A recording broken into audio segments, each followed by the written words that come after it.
That's Swenson, the one without a helmet while bullets flew all around. Everybody was taking fire.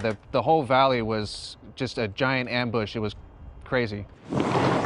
Sergeant Kevin Durst of the California National Guard was crew chief of a medevac helicopter which flew into that Afghan valley more than 4 years ago. Both he and the pilot recorded the battle with cameras attached to their helmets, producing this dramatic video which only now is coming to light. Durst first spotted Swenson from the air.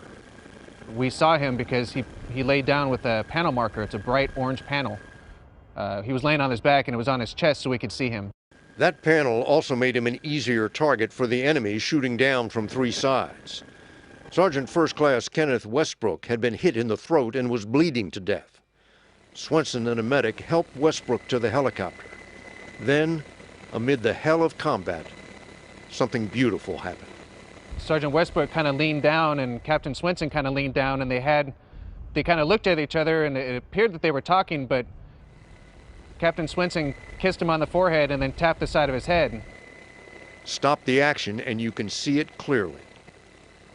It was the brotherhood. It was your buddy is getting put onto a medevac helicopter, and you're going to have to wait to see him for a couple hours. He's going to go back to the hospital, and when you're done with your battle, then you'll see him.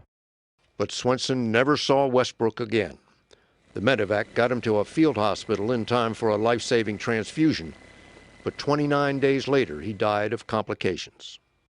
This guy had 4 broken ribs, a punctured lung, a shattered left shoulder. He had a shot on his neck, which went through his aorta, so he was bleeding pretty heavily. His widow, Charlene Westbrook, did not see this video of her husband's final battle, did not even know it existed until the medevac crew presented it to her this spring. The first time I watched it, it was so emotional, and I cried. It was the hardest thing to watch.